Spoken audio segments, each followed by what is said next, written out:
Good morning students. अभी तक हमने स्विस संविधान के बारे में जाना, उनके लक्षणों के बारे में जाना, उनकी विशेषताओं के बारे में जाना, संघीय संसद के बारे में जाना और संघीय सरकार के बारे में जाना। अब हम कुछ इम्पॉर्टेंट क्वेश्चंस को देखते हैं जो उनकी कार्यपालिका के लिए के मद्देनज़र इन इम्पॉर्टेंट क्वेश्चन को बनाया गया है। संघीय सरकार की चीज़ों पे इनकी जानकारी है जो क्वेश्चंस एग्ज़ाम के लिए बहुत महत्वपूर्ण हैं। सबसे पहले हम अति लघु उत्तरीय क्वेश्चनों को देखेंगे और फिर हम बहुविकल्पी क्वेश्चनों को देखेंगे। सबसे पहला क्वेश्चन है, बहुल कार्यपालिका से आप क्या समझते हैं? बहुल का नाम ही से पता चल जा रहा है कि बहुतों की कार्यपालिका, तो ये बताया जा चुका है। बहुल कार्यपालिका का अर्थ है कार्यपालिका का नेतृत्व किसी एक व्यक्ति के द्वारा नहीं वरन कुछ सदस्यों की समिति द्वारा किया जाता है। दूसरा क्वेश्चन, स्विस संघीय सरकार के सदस्यों की संख्या कितनी होती है? बहुल कार्यपालिका में स्विस सरकार के सदस्यों की संख्या 7 होती है। तीसरा क्वेश्चन, स्विट्जरलैंड के नवीन संविधान में कार्यपालिका को क्या नाम दिया गया है? स्विट्जरलैंड में नवीन संविधान में कार्यपालिका का नाम संघीय परिषद से चेंज करके संघीय सरकार रखा गया है। चौथा क्वेश्चन, स्विस संघीय सरकार के सदस्यों का निर्वाचन किसके द्वारा होता है? स्विस सरकार के 7 सदस्यों का निर्वाचन संघीय संसद के दोनों सदनों की संयुक्त बैठक में किया जाता है। पांचवा क्वेश्चन, स्विस राजमंडल के राष्ट्रपति का निर्वाचन कौन करता है?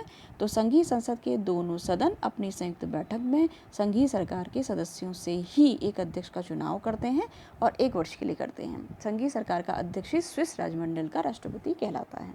नेक्स्ट क्वेश्चन, स्विस राजमंडल के राष्ट्रपति के कोई 2 कार्य कौन से हैं? पहला कार्य है वह विदेशी राजदूतों का स्वागत करता है और उनके परिचय पत्र स्वीकार करता है। दूसरा, संघीय संसद के द्वारा पारित विधेयकों पर अपने हस्ताक्षर करता है। सातवां, स्विस संघीय सरकार को कार्यपालिका क्षेत्र में प्राप्त किन्हीं 2 शक्तियों का उल्लेख करो। तो सबसे पहली शक्ति है सरकारी नीति का निर्धारण करना, दूसरी है वैदेशिक संबंधों का संचालन करना। नेक्स्ट है संघीय सरकार की कोई 2 विधायी शक्तियाँ। तो पहली है संघीय सरकार स्वेच्छा से विधानमंडल के समक्ष विधेयक प्रस्तुत कर सकती है और दूसरी है सरकार को संविधान संशोधन संबंधी विधेयक भी प्रस्तावित करने का अधिकार प्राप्त है। नेक्स्ट क्वेश्चन, संघीय सरकार की 2 वित्तीय शक्तियाँ बताइए।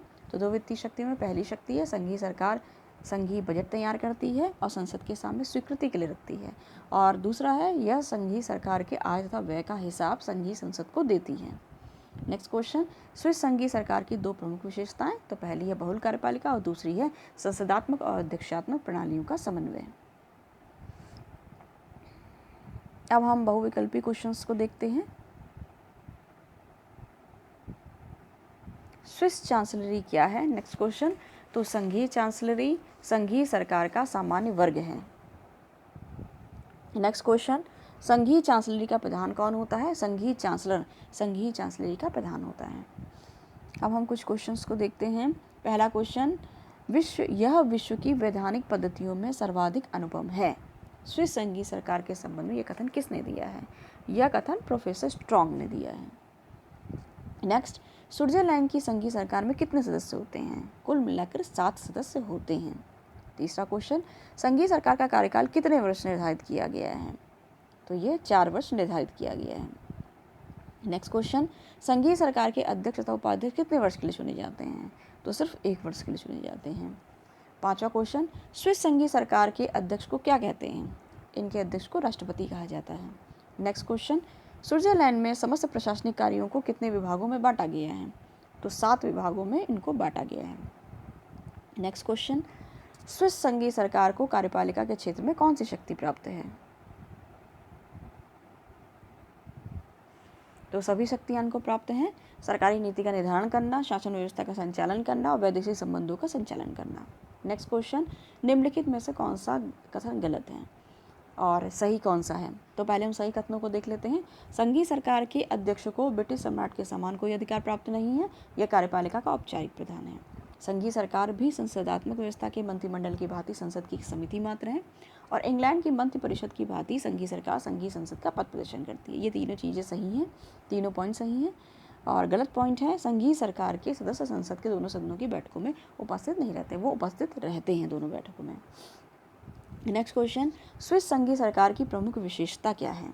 तो सभी विशेषताएं हैं, बहुल कार्यपालिका, संसदात्मक अध्यक्षात्मक प्रणालियों का समन्वय, उत्तरदायित्व एवं स्थायित्व का योग।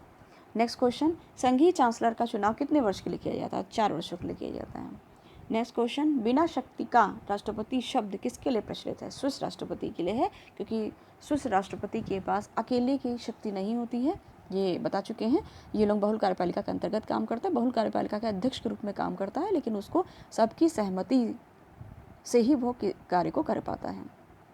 नेक्स्ट क्वेश्चन, किस देश की कार्यपालिका में उत्तरदायित्व तथा स्थायित्व का मिश्रण पाया जाता है? तो स्विट्जरलैंड की कार्यपालिका में। स्विट्जरलैंड की कार्यपालिका ने उत्तरदायित्व को ब्रिटेन से लिया है, स्थायित्व को अमेरिका से लिया है, इसलिए दोनों का मिश्रण पाए जाते हैं। नेक्स्ट क्वेश्चन, स्विस संघीय सरकार की गणपूर्ति के लिए कितने सदस्यों की उपस्थिति आवश्यक है? तो 4 सदस्यों की उपस्थिति आवश्यक है। 7 में से 4 सदस्यों की उपस्थिति होने पर नियम कानूनों का निर्माण हो जाता है। नेक्स्ट क्वेश्चन, किस देश में कार्यपालिका को वीटो शक्ति प्राप्त नहीं है? तो स्विट्जरलैंड को प्राप्त नहीं है, वरना राष्ट्रपति को, चाहे वो संसदीय व्यवस्था हो चाहे वो अध्यक्षात्मक व्यवस्था हो, उसको वीटो पावर की स्थिति, उसको वीटो पावर प्राप्त होता है। नेक्स्ट क्वेश्चन, स्विस सरकार संघीय सरकार का लक्षण नहीं है? तो राजनीतिक सजातीयता इसका लक्षण नहीं है। बहुल कार्यपालिका, विशेषज्ञों की कार्यपालिका, निर्दलीय कार्यपालिका इसका लक्षण है। स्विस संघीय परिषद का लक्षण नहीं है, तो सामूहिक उत्तरदायित्व इनका लक्षण नहीं है, क्योंकि स्थायी कार्यकाल, बहुल स्वरूप और संसदीय स्वरूप इनका लक्षण है। नेक्स्ट क्वेश्चन के रूप में हम देखते हैं, नेतृत्व विहीन कार्यपालिका किस देश में पाई जाती है? तो स्विट्जरलैंड में पाई जाती है। यहाँ पर इनका किसी भी दल से सीधे इनका संबंध नहीं होता है, जबकि अमेरिका, फ्रांस और स्विट्जरलैंड में नेतृत्व विहीन कार्यपालिका नहीं होती है, और स्विट्जरलैंड की कार्यपालिका बहुल होती है, जबकि एकल कार्यपालिका अन्य जगह पाई जाती है। फिर इसके बाद नेक्स्ट क्वेश्चन है, किस देश की कार्यपालिका में उत्तरदायित्व तथा स्थायित्व का मिश्रण पाया जाता है? स्विट्जरलैंड में पाया जाता है। नेक्स्ट, स्विस राजमंडल की संघीय सरकार के प्रेसिडेंट का निर्वाचन कितने वर्ष के लिए होता है? तो 3 वर्ष के लिए होता है।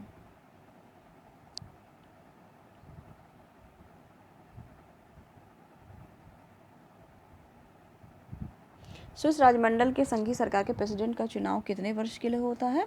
तो सिर्फ 1 वर्ष के लिए होता है। ये यहाँ पर आंसर में इसकी मिस्टेक है, 1 वर्ष के लिए सिर्फ किया जाता है। स्विस राजमंडल के संघीय सरकार के प्रेसिडेंट का निर्वाचन सिर्फ 1 वर्ष के लिए किया जाता है। और नेक्स्ट क्वेश्चन, निम्नलिखित में से कौन सा वक्तव्य सही नहीं है? इससे पहले जो क्वेश्चन था, इसमें पुनर्निर्वाचन के लिए कई बार वो कर सकता है, और 3 बार माना जाता है कि वो पुनर्निर्वाचन के लिए बार बार वो आ सकता है।